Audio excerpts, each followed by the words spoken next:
Hello everyone, welcome to Chill Chapters. Today, we'll be discussing Macbeth by William Shakespeare. Let's begin.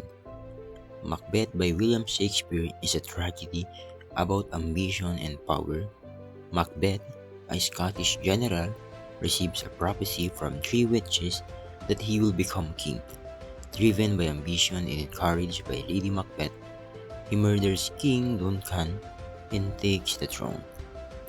Guilt, paranoia, and fear soon consume Macbeth, leading him to commit more crimes to protect his power.